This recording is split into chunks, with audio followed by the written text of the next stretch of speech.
Hello everyone, welcome back to Brainypedia Skills. I am Neha and आज का जो हमारा टॉपिक है ना, ये यूपीएससी के कंटेक्स्ट में काफ़ी इंपॉर्टेंट हो जाता है, क्योंकि आज हम डिस्कस करने वाले हैं फ्री ट्रेड अग्रीमेंट्स को। फ्री ट्रेड अग्रीमेंट्स क्या होते हैं, क्या इंडिया इसे किसी देशों के साथ साइन करता है, किस प्रकार से साइन करता है, क्या क्लॉज होते हैं, क्या टॉपिक्स होते हैं, क्यों साइन किए जाते हैं, इन सारी ही चीज़ों को आज हम समझने वाले हैं। तो चलिए स्टार्ट करते हैं। देखिए, यदि मैं बात करूं फ्री ट्रेड अग्रीमेंट्स की, तो India has been actively negotiating and signing free trade agreements, जिसे हम एफटीए के नाम से भी जानते हैं, to boost export, attract investment and strengthen trade relations with key global partners. तो यहाँ से इस चीज़ को समझा जा सकता है कि हमारा देश कॉन्स्टेंटली फ्री ट्रेड अग्रीमेंट्स को क्यों साइन करता है, ताकि हमारे देश के जो एक्सपोर्ट्स हैं, एक्सपोर्ट्स का मतलब होता है हमारे देश के प्रोडक्ट्स को दूसरे देशों में जाके बेचना। फिर होता है अट्रैक्ट इन्वेस्टमेंट, मतलब हमारे देश में जो फॉरेन इन्वेस्टमेंट है, बड़ी बड़ी इंटरनेशनल कंपनियां हैं या फिर बड़े बड़े जो देश हैं, उनके इन्वेस्टमेंट हम अपने देश में अट्रैक्ट कर सके, अपने देश में उनके इन्वेस्टमेंट को ला सकें। साथ ही साथ जो दूसरे बड़े बड़े ग्लोबल पार्टनर्स होते हैं, जैसे यूएसए हुआ, यूके हुआ, रशिया हुआ, जापान हुआ, इनके साथ हमारे जो ट्रेड रिलेशंस है, जो व्यापारिक संबंध है, मतलब हमारा जो व्यापार है इन देशों के साथ हम और ज़्यादा व्यापार जो है इन देशों के साथ हम और ज़्यादा स्ट्रॉन्ग बना सकें और ज़्यादा मजबूत बना सकें। तो इन चीज़ों को इंश्योर करने के लिए हमारा देश समय समय पर फ्री ट्रेड अग्रीमेंट्स जो है वो करता है। तो उम्मीद करती हूँ कि फ्री ट्रेड अग्रीमेंट्स को क्यों साइन किया जाता है ये तो आपको समझ में आ गया होगा, ताकि हमारे देश का जो एक्सपोर्ट है उसे बढ़ा सकें, इन्वेस्टमेंट जो है उसे बुला सकें। साथ ही साथ जो हमारे ग्लोबल पार्टनर्स होते हैं, USA, UK, Russia, China, Japan, इनके साथ हम अपने जो ट्रेड रिलेशंस है, व्यापारिक संबंध है, उन्हें और मजबूत कर सकें। तो ये बात तो हो गई यहाँ पे एफटीए क्यों किया जाता है। अब एफटीए होता क्या है ये समझते हैं। An FTA is a pact between 2 और मोर कंट्रीज। अब जो हमारा FTA होता है एक प्रकार का पैक्ट होता है, एक प्रकार का आप एग्रीमेंट इसे बोल सकते हैं, जो कि 2 या फिर 2 से अधिक देशों के बीच में साइन किया जाता है। क्यों साइन किया जाता है? टू रिड्यूस और eliminate trade barriers such as tariff, quotas and import export restrictions. यहाँ पे 2 या 2 से ज़्यादा देश जो होते हैं आपस में मिलकर इस FTA पैक्ट को साइन करते हैं, ताकि जो ट्रेड के बैरियर्स होते हैं ना, व्यापार करने में कई सारी समस्याएं आती हैं। जब हम एक से मतलब किसी दूसरे देश के साथ व्यापार करते हैं, ट्रेड करते हैं, इतना आसान नहीं होता। तो उस व्यापार के पूरे ही सौदे को, डील को और सिंपल बनाने के लिए यहाँ पे FTAs जो हैं वो साइन किए जाते हैं। देखिए, अब यहाँ पे कई सारे बैरियर्स होते हैं, फॉर एग्जांपल टैरिफ लगाए जाते हैं, कई सारे कोटाज होते हैं, इंपोर्ट और एक्सपोर्ट के भी कई सारे अलग अलग कंट्रीज़ के रूल्स रेगुलेशंस होते हैं, रिस्ट्रिक्शंस होते हैं, ट्रेड के जो परसेंट होते हैं, टैक्सेस जो होते हैं, कई कंट्री काफ़ी ज़्यादा टैक्स लगाती हैं, कई कंट्रीज़ में कम टैक्स देखने को मिलते हैं। तो इन सारी कॉम्प्लिकेशंस को आसान करने के लिए, सिंपल बनाने के लिए FTA जो हैं वो यहाँ पे 2 या 2 से अधिक देश आपस में मिल के साइन करते हैं, ताकि उनका जो व्यापार है बेसिकली वो आसानी से हो सके। These agreements help in boosting trade. जैसा कि मैंने आपको बताया, इन अग्रीमेंट से जो ट्रेड होता है उसे हम बूस्ट कर सकते हैं और उसे और आसानी से कर सकते हैं। साथ ही साथ जो इन्वेस्टमेंट होता है, जो एक प्रकार का निवेश होता है, उसे भी काफ़ी आसानी से बढ़ावा दे सकते हैं, इंक्रीज करा सकते हैं। And economic cooperation between nation. अब यहाँ पे जो देश होते हैं वो आपस में एक दूसरे के साथ मिलके अपने एक दूसरे की इकोनॉमीज़ को ग्रोथ की ओर, डेवलपमेंट की ओर ले जा सकती हैं। बेसिकली इस पूरे ही ट्रेड के अंतर्गत जो देश होते हैं आपस में मिलके कार्य करते हैं, ताकि आपस में आसानी से व्यापार कर सकें, ट्रेड कर सकें, एक दूसरे की कंट्रीज़ में इन्वेस्टमेंट कर सकें, निवेश कर सकें और एक दूसरे की जो इकोनॉमीज़ हैं उन्हें यहाँ पे ग्रोथ करने में हेल्प कर सकें। अगर मैं बात करूँ इंडिया के रीसेंट फ्री ट्रेड अग्रीमेंट्स जो कि 2024 और 25 में हमें देखने को मिले हैं, क्योंकि अभी हम प्रीलिम्स 2025 को टारगेट करके इस पूरे ही वीडियो को डिस्कस कर रहे हैं, तो हम यहाँ पे रीसेंट फ्री ट्रेड अग्रीमेंट्स की ही बात करेंगे, जो कि 25 और 24 के अंतर्गत हमें देखने को मिले। तो India UK free trade agreement हमें देखने को मिला, जो कि 6 मई 2025 को साइन हुआ है। अब ये पूरा ही क्या अग्रीमेंट था, चलिए समझते हैं इसके की फीचर्स के बारे में। इस पूरे ही फ्री ट्रेड अग्रीमेंट के अंतर्गत हमारा जो देश है, इंडिया है, it will reduce tariff on 90% of British goods. अब यहाँ पे 90% जो ब्रिटिश गुड हैं उनके अंतर्गत यहाँ पे जो भी टैरिफ लगाए जाते हैं उन्हें यहाँ पे क्या कर दिया जाएगा, रिडक्शन कर दिया जाएगा, उनमें कम कर दिया जाएगा, with 85% becoming duty free over 10 years. जिसमें से जो 85 है ना, ये बिल्कुल ही ड्यूटी फ्री रहने वाले हैं 10 सालों के लिए फॉर 10 ईयर्स। तो इस प्रकार की जो आसान चीज़ें हैं, आसान बोलना चाहिए, आसान तरीके के जो क्लॉज होते हैं ये हमें देखने को मिलते हैं। इस चीज़ को देख के आपको समझ आ रहा होगा कि ब्रिटिश जो भी प्रोडक्ट्स रहने वाले हैं, ब्रिटिशर्स के जो भी सामान होंगे वो हमारे यहाँ पे कितने आसानी से आप यहाँ पे उनका ट्रेड कर सकते हैं। मतलब ब्रिटिशर्स अपने सामानों को हमारे देश में कितनी आसानी से एक्सपोर्ट जो है वो कर सकते हैं। इससे ब्रिटिश और इंडिया के बीच का जो ट्रेड है उसे क्या मिलने वाला है, एक प्रकार से बूस्ट मिलने वाला है। The UK will eliminate tariff on 99% of Indian export.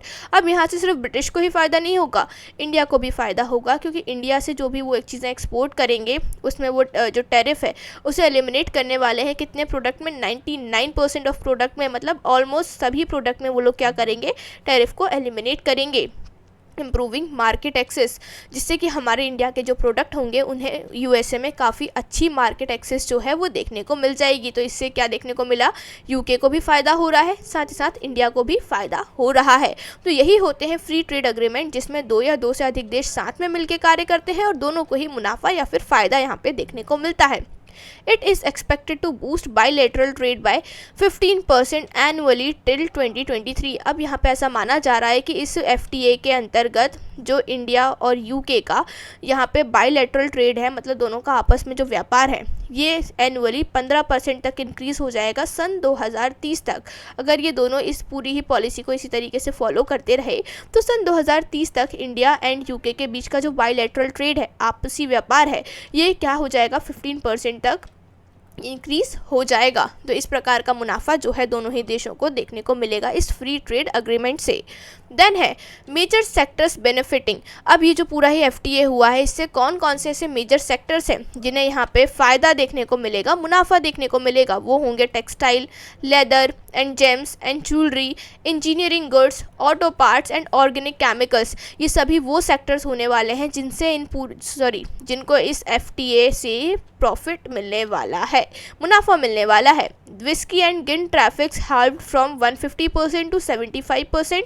अब विस्की एंड गिन पे जो टैरिफ्स लगाए जाते थे वो 150% होते थे, उन्हें रिड्यूस करके 75% कर दिया गया है। एंड देन अब उसे रिड्यूस करके ओनली 40% पे ला दिया है पिछले 10 सालों के अंतर्गत। मतलब पहले 150 होते थे, फिर ला के 75 किया, एंड देन अब इसे 40% तक ला के कम कर दिया गया है। Automobiles tariff cut from over 100% to 10% under a quota. अब यहाँ पे जो हमारे ऑटोमोबाइल्स के टैरिफ हुआ करते थे वो पहले हमें 100% तक देखने को मिलते थे, लेकिन अब ये सिर्फ 10% तक बचे हैं। तो इस प्रकार के फ़ायदे जो होते हैं, मुनाफे जो होते हैं, इस फ्री ट्रेड अग्रीमेंट के अंतर्गत हमें देखने को मिल जाते हैं। देन है India EFTA trade and economic partnership agreement. अब ये जो पूरा अग्रीमेंट है इसे साइन किया गया है मार्च 2024 में। इसमें कौन कंट्रीज इन्वॉल्व हैं, तो स्विट्ज़रलैंड, आइसलैंड, नॉर्वे, लिechtenstein और Europe free trade association. Basically यहाँ पे जो कंट्रीज़ हमें देखने को मिल रही हैं, स्विट्ज़रलैंड है, आइसलैंड है, नॉर्वे है, लिechtenstein है, और यहाँ पे यूरोपियन फ्री ट्रेड एसोसिएशन भी हमें देखने को मिल जाता है। इस पूरे ही अग्रीमेंट को, ये जो पूरी ही कंट्रीज़ है, इसे हम यूरोपियन फ्री ट्रेड एसोसिएशन के नाम से भी जानते हैं। तो यहाँ पे इसे साइन 2024 मार्च में किया गया। और ये क्यों हुआ, क्या इसके की फ़ीचर्स हैं, चलिए समझते हैं। इसके की फ़ीचर्स की यदि मैं बात करूँ, sorry give me a second please. Yes, so यदि मैं इसके की फ़ीचर्स की बात करूँगी यहाँ पे, तो EFTA committed $100 billion investment in India over 15 years. EFTA के अंतर्गत हमारे देश में पिछले 15 सालों में हमें $100 बिलियन का यहाँ पे अग्रीमेंट्स जो है इन्वेस्टमेंट जो है देखने को मिला है, यानी निवेश देखने को मिला है। पिछले 15 सालों में हमारे देश में इस पूरे ही अग्रीमेंट के अंतर्गत $100 बिलियन का निवेश, इन्वेस्टमेंट हमें देखने को मिला। India offers tariff reduction on non-agricultural products while protecting sensitive sectors like dairy। अब जो हमारा देश है, जो नॉन एग्रीकल्चरल प्रोडक्ट्स होते हैं, मतलब जिनका एग्रीकल्चर से कोई लेन देन नहीं होता, बेसिकली उन प्रोडक्ट्स पे जो टैरिफ रिडक्शन है, मतलब टैरिफ में जो रिडक्शन है, कमी है, उसे ऑफ़र करता है। लेकिन जो सेंसिटिव सेक्टर्स होते हैं, जैसे डेयरी हुआ, मिल्क प्रोडक्शन वगैरह हुआ, और जो डेयरी प्रोडक्ट्स वगैरह होते हैं, उन चीज़ों पे हमारा देश जो है टैरिफ को कम नहीं करता, क्योंकि हमारे देश में जो किसान होते हैं, जो एग्रीकल्चर होता है, जो एनिमल्स वगैरह एनिमल हस्बेंड्री की जाती है, मिल्क प्रोडक्शन और मिल्क के प्रोडक्ट्स का जो प्रोडक्शन किया जाता है, वो चीज़ इस चीज़ से नुकसान हो सकता है, नेगेटिव इम्पैक्ट देखने को मिल सकता है। इसीलिए हमारा देश जो है इन सेक्टर्स को यहाँ पे इस पूरे ही चीज़ से बाहर रखता है। यहाँ पे किसी भी प्रकार का टैरिफ रिडक्शन हमें देखने को नहीं मिलता। Focus is on technology transfer, innovation and job creation. हमारा देश यहाँ पे जो टेक्नोलॉजी ट्रांसफ़र होता है, मतलब अच्छी टेक्नोलॉजी, डेवलप्ड टेक्नोलॉजी, काफ़ी नई प्रकार की टेक्नोलॉजीज जो होती हैं उनके ट्रांसफ़र पे फोकस करता है, साथ ही साथ नए इनोवेशंस और जॉब क्रिएशंस पे फोकस करता है। तो यहाँ पे बेसिकली हमारा जो देश है अपनी इकोनॉमी को बूस्ट करने की और पूरे तरीके से फोकस्ड है। Then India US bilateral trade agreement BTA के नाम से जानते हैं, जिसे हम इसका एक्सपेक्टेड फाइनलाइजेशन हमें 2025 में देखने को मिल सकता है। अभी फाइनलाइजेशन हुआ नहीं है, पर इसका एक्सपेक्टेड जो फाइनलाइजेशन है हमें जुलाई 2025 के पहले देखने को मिल जाएगा। की फीचर्स की यदि मैं बात करूं, structured in 3 phases with N interim agreement before जुलाई 2025। इसमें हमें 3 फेजेस देखने को मिलेंगे और इसके पहले हमें एक इंटरिम अग्रीमेंट देखने को मिलेगा सन 2025 जुलाई के पहले। It focus on market access for industrial good. अब इसका जो पूरा फोकस होगा ना, इंडस्ट्रियल गुड्स पे होगा, एग्रीकल्चरल प्रोडक्ट पे होगा और साथ ही साथ टैरिफ रिडक्शन पे होगा। मतलब जो इंडस्ट्रियल गुड्स होंगे उनके यहाँ पे प्रोडक्शन पे फोकस किया जाएगा। जो एग्रीकल्चरल प्रोडक्ट्स होंगे, एग्रीकल्चर के रिगार्डिंग जो प्रोडक्ट्स का फॉर्मेशन होता है उस पर फोकस किया जाएगा। साथ ही साथ दोनों ही देशों के जो प्रोडक्ट्स होंगे उस पर जो टैरिफ रिडक्शन होगा उस चीज़ पे भी यहाँ पे फोकस किया जाएगा इस पूरे ही FTA यानी कि फ्री ट्रेड एग्रीमेंट के अंतर्गत। ये तो बात हो गई India US bilateral trade agreement BTA की। चलिए आगे और ट्रेड एग्रीमेंट्स के बारे में डिस्कस करते हैं। अच्छा, अभी इसके बारे में और चीज़ें हैं, चलिए। Basically India seeks duty concession for textile, gems, jewellery, leather goods, plastic, chemical, shrimps and oil seeds, grapes and bananas. अब यहाँ पे अगर मैं बात करूँ, हमारा जो देश है इस पूरे ही एग्रीमेंट के अंतर्गत किन चीज़ों को यहाँ पे कंसेशंस यहाँ पे मिलने वाली है, इंडिया किस चीज़ के लिए कंसेशन को सीक कर रहा है, तो इंडिया यहाँ पे कंसेशन सीक कर रहा है टेक्सटाइल्स के लिए, जेम्स एंड ज्वेलरी के लिए, लेदर गुड्स के लिए, प्लास्टिक एंड केमिकल श्रिम्स के लिए, ऑयल सीड्स के लिए, ग्रेप्स के लिए एंड बनानास के लिए। यदि मैं बात करूं यूएस की क्या डिमांड्स है इस चीज़ के लिए, तो US wants duty reductions on automobiles. US बोल रहा है कि जो ऑटोमोबाइल्स हैं, स्पेशली जो EVs हैं, इलेक्ट्रिकल व्हीकल्स हैं, इसमें आप जो ड्यूटीज़ है ना उसे रिड्यूस कीजिए, उन्हें कम कीजिए। साथ ही साथ यहाँ पे वाइन और पेट्रोकेमिकल्स प्रोडक्ट्स की बात की जा रही है, इन पे जो ड्यूटीज़ लगाई जाती हैं उन्हें कम करने की बात हो रही है। And India aims to boost trade with US to $500 billion by the year 2030। अब इस पूरे ही फ्री ट्रेड एग्रीमेंट के अंतर्गत इंडिया जो है इस चीज़ को एम कर रहा है कि जो यूएस के साथ हमारा ट्रेड यानी कि व्यापार है 2030 तक $500 बिलियन तक इंक्रीज़ हो जाएगा, यानी कि बढ़ जाएगा। तो ये जो फ्री ट्रेड एग्रीमेंट रहने वाला है इससे बोथ इंडिया एंड यूएस दोनों को ही फ़ायदा देखने को मिलेगा। Then next one is India EU free trade agreement. अभी जो India EU free trade agreement है, अगर मैं इसके स्टेटस की अभी बात करूं तो इसकी जो नेगोशिएशंस हैं ये अभी ऑन गोइंग है। मतलब अभी इसकी चीज़ें जो फाइनलाइजेशन है इस चीज़ को लेके नहीं हुआ है, फाइनल एग्रीमेंट अभी साइन नहीं हुआ है।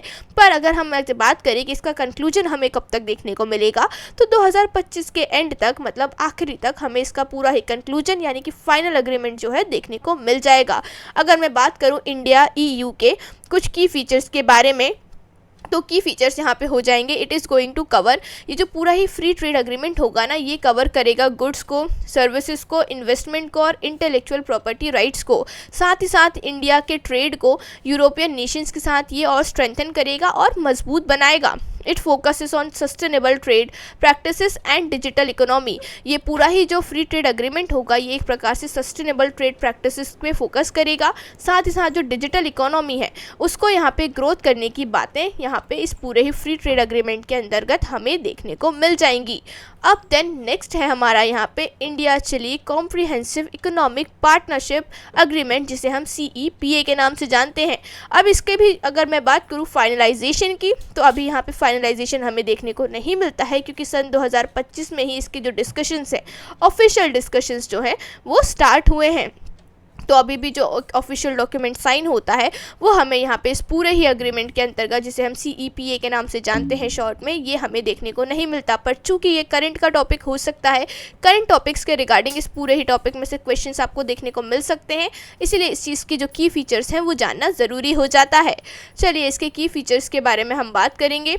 यहाँ पे जो है इसके की फीचर्स की यदि मैं बात करूँ, it expands trade beyond goods to technology, health and agriculture. अगर मैं बात करूं इसमें कौन कौन से सेक्टर्स में, कौन कौन सी फील्ड्स में ट्रेड जो है उसे यहाँ पे प्रमोट किया जाएगा, गुड्स से लेके टेक्नोलॉजी तक, हेल्थ और एग्रीकल्चर, इन सभी सेक्टर्स के जो ट्रेड है, जो व्यापार है, उसे यहाँ पे बूस्ट किया जाएगा। व्यापार। Yes, India seeks lithium mining rights to support its EV industry. अब यहाँ पे जो हमारा इंडिया है, यहाँ पे लिथियम माइनिंग राइट्स को यहाँ पे सीक करता है, मतलब इंडिया की यहाँ पे डिमांड है कि जो लिथियम माइनिंग के अधिकार हैं वो हमें यहाँ पे मिलने चाहिए, ताकि हमारी जो ईवी इंडस्ट्री है, मतलब इलेक्ट्रॉनिक व्हीकल्स की जो इंडस्ट्री है, उसे हम यहाँ पे सपोर्ट कर सकें और हमारी जो ईवी इंडस्ट्री है इसे हम और ज़्यादा यहाँ पे ग्रोथ की तरफ लेके जा सके, डेवलपमेंट कर सके। बेसिकली ईवी इंडस्ट्री में इस चीज़ की डिमांड जो है इंडिया ने इस पूरे ही ट्रेड एग्रीमेंट के अंतर्गत रखी हुई है, लेकिन अभी तक इस पूरे ही एग्रीमेंट का कोई ऑफिशियल अनाउंसमेंट हमें देखने को नहीं मिलता, इसीलिए हम यहाँ पे इस चीज़ के बारे में ज़्यादा डिस्कशन अभी नहीं कर सकते। देन है इंडिया गल्फ कोऑपरेशन काउंसिल, जिसे हम GCC के नाम से जानते हैं। ये भी एक प्रकार का फ्री ट्रेड एग्रीमेंट है। स्टेटस की यदि मैं बात करूं, इसकी जो कन्वर्सेशंस हैं, जो टॉक्स हैं, ये 2025 में रिज्यूम हुई हैं। अगर मैं बात करूं इसमें कौन कौन से देश इन्वॉल्व रहने वाले हैं, तो इसमें Saudi Arabia, UAE, Qatar, Bahrain, Oman और कुवैत जैसे जो नेशंस हैं, जो मिडिल ईस्ट वाली जो कंट्रीज़ हैं मेजरली, वो हमें यहाँ पे देखने को मिल जाएंगी। अगर मैं बात करूँ की फीचर्स की, तो किस प्रकार के की फीचर्स रहने वाले हैं, it is going to focus on energy, infrastructure and investment opportunity. ये जो पूरा ही फ्री ट्रेड एग्रीमेंट होगा, ये एनर्जी के प्रोडक्शन पे, इंफ्रास्ट्रक्चर को और बेहतर बनाने के लिए, साथ ही साथ इन देशों में जो इन्वेस्टमेंट अपॉर्चुनिटी है, यानी कि जो निवेश की अपॉर्चुनिटी रहने वाली है, उन्हें बढ़ावा देगा। इस प्रकार की चीज़ें हमें यहाँ पे देखने को मिलेंगी। It strengthens India's oil and gas trade relations. अगर मैं बात करूँ इंडिया के कंटेक्स्ट में, इंडिया को इस पूरे ही free trade FTA free trade agreement से क्या मुनाफा मिलेगा, तो इंडिया का जो ऑयल और गैस का ट्रेड है ना, जो व्यापार है, मतलब व्यापारिक रिलेशंस हैं इन पूरे ही देश से, चाहे वो ओमान हो, UAE हो, बहरीन हो, कतर हो या फिर सऊदी अरेबिया ही क्यों ना हो, इन पूरे ही देशों के साथ हमारे जो व्यापारिक संबंध हैं, जो हमारी ट्रेड रिलेशंस है, ये क्या हो सकते हैं, और ज़्यादा स्ट्रॉन्ग हो सकते हैं और ज़्यादा मजबूत हो सकते हैं, क्योंकि हम ऑयल एंड गैसेस के लिए काफ़ी बड़े रूप से इन देशों पर निर्भर हैं, डिपेंडेंट हैं। तो ये हमारे लिए एक अच्छी बात होने वाली है कि अगर हम इस पूरे FTA को साइन करते हैं, अगर ये FTA सक्सेसफुल होता है, तो इंडिया के लिए ये काफ़ी अच्छी बात साबित हो सकती है। देन नेक्स्ट है benefits of FTAs for India. अब ये जो इंडिया इतने सारे FTAs को साइन करता है, इनका हमारे देश के लिए क्या फ़ायदा देखने को मिलता है, क्या बेनिफिट देखने को मिलता है, चलिए समझते हैं। जो डिफरेंट टाइप के FTAs यानी कि फ्री ट्रेड एग्रीमेंट्स को हमारा देश साइन करता है, उससे सबसे पहला फ़ायदा, सबसे पहला एक मुनाफा जो हमारे देश में देखने को मिल जाता है, वो होता है it boost export by reducing trade barrier. इससे हमारे देश का जो एक्सपोर्ट होता है ना, उसे काफ़ी ज़्यादा बूस्ट देखने को मिलता है। हमारे देश में जो एक्सपोर्ट, मतलब जो प्रोडक्ट्स को हम दूसरे देशों में ले जाके बेचते हैं, उसमें काफ़ी ज़्यादा इंक्रीमेंट हमें देखने को मिल जाता है, काफ़ी ज़्यादा फ़ायदा हमें देखने को मिल जाता है। साथ ही साथ it attracts foreign investment and create job. अब जो हमारा देश अलग अलग प्रकार के FTA यानी कि फ्री ट्रेड एग्रीमेंट साइन करता है दूसरे देशों के साथ, इससे हमारे देश में जो फॉरेन इन्वेस्टमेंट होते हैं, मतलब जो दूसरे देश, इंटरनेशनल कंपनीज या फिर दूसरे जो बड़े बड़े देश होते हैं, उनका जो इन्वेस्टमेंट होता है, हमारे देश में निवेश होता है, वो काफ़ी ज़्यादा हमें बढ़ता हुआ नज़र आता है। साथ ही साथ इस निवेश के कारण जब बड़ी बड़ी कंपनीज़, बड़ी बड़ी इंडस्ट्रीज़ आके अपनी जो इंडस्ट्रीज़ या फिर जो कंपनीज़ के सेक्टर्स होते हैं, उन्हें हमारी कंट्री में ओपन करते हैं, इंडिया में उस चीज़ को ओपन करते हैं, उससे हमारे देश में नए प्रकार की कई सारी जो जॉब्स होती हैं, जो नौकरियाँ होती हैं, वो क्रिएट होती हैं, जिससे अनएम्प्लॉयमेंट का रेट कुछ हद तक हमें कम देखने को मिल जाता है। तो FTA साइन करना हमारे देश के लिए एक काफ़ी मुनाफे की बात हो जाती है। अगर मैं कुछ और फ़ायदों की बात करूँ, तो it strengthen diplomatic and economic ties with partner countries. अब यहाँ पे सिर्फ एक्सपोर्ट और इन्वेस्टमेंट का ही फ़ायदा नहीं होता। ये FTA साइन करने से हमारे जो दूसरे देशों के साथ डिप्लोमेटिक रिलेशंस होते हैं, एक प्रकार के जो पॉलिटिकल रिलेशंस होते हैं वो भी क्या हो जाते हैं, काफ़ी स्ट्रॉन्ग हो जाते हैं, काफ़ी मजबूत हो जाते हैं। It encourages technology transfer and innovation, साथ ही साथ इससे हमारे देश में नए नए प्रकार की टेक्नोलॉजीज़ जो हैं हमें देखने को मिलती हैं, साथ ही साथ नए प्रकार के जो इनोवेशंस होते हैं वो भी हमें अपने देश में नज़र आते हैं। It enhances India's global trade footprint and economic growth. ये जो हमारे FTA होते हैं, फ्री ट्रेड अग्रीमेंट होते हैं, इससे हमारे देश का जो ग्लोबल ट्रेड होता है ना वो भी काफ़ी ज़्यादा इन्हेंस होता है, काफ़ी ज़्यादा इम्प्रूव होता है, क्योंकि इससे हम इंडिया के कई सारे प्रोडक्ट्स, कई सारे रिसोर्सेज को दूसरे देशों के साथ शेयर कर पाते हैं। साथ ही साथ दूसरे देशों के जो अच्छे प्रोडक्ट्स होते हैं, अच्छे रिसोर्सेज होते हैं, उन्हें अपने देश में लाके अपने देश की जो इकोनॉमी है, साथ ही साथ हमारे देश का जो मार्केट है और जो फैसिलिटीज़ हैं उन्हें काफ़ी ज़्यादा इम्प्रूव कर सकते हैं। साथ ही साथ हमारे देश की इकोनॉमिक ग्रोथ भी हमें देखने को मिल जाती है, क्योंकि जब नई नई बड़ी बड़ी इंडस्ट्रीज़, बड़े बड़े देश जो होंगे हमारे देश में आके इन्वेस्टमेंट करेंगे, हमारे देश में आके अपनी इंडस्ट्रीज़ को सेटअप करेंगे, तो ऑफकोर्स उनका प्रोडक्शन जो होगा वो भी हमारे देश में ही होगा। इसके साथ साथ हमारे देश में जो बेरोज़गारी है, जो अनएम्प्लॉयमेंट है, उसका रेट हमें कुछ हद तक कम देखने को मिलेगा, लोगों को यहाँ पे एम्प्लॉयमेंट जो है नज़र आएगा। सो ये कुछ फ़ायदे हो जाते हैं जो कि FTA के हमारे देश में हमें देखने को मिल जाते हैं। And that's all for today's video everyone. I really hope कि ये सारे ही टॉपिक्स जो थे FTA के रिगार्डिंग आपको समझ में आए होंगे। FTA क्या होता है, FTA किस प्रकार से वर्क करता है, ये चीज़ें आपको समझ में आई होंगी। करंट में इंडिया ने कौन कौन से FTA साइन किए हैं और कौन से FTA फ्यूचर में साइन करने वाला है, ये चीज़ें आपको समझ में आई होंगी। ये सारे ही FTA किस चीज़ को टारगेट करते हैं, व्हाट आर FTA क्यों साइन किए जाते हैं, इससे हमारे देश को क्या फ़ायदे होते हैं, ये सारी ही चीज़ें आपको बहुत आसानी से समझ में आई होंगी। So I really hope you enjoyed watching this video. If you like this video, please share this video with your friends and family. And apart from that, keep preparing for your examination on the consistent basis. And if you like this video, don't forget to subscribe to this channel so that you can never miss any important video regarding Indian polity by me. So yeah, at last, thanks for watching. Thank you.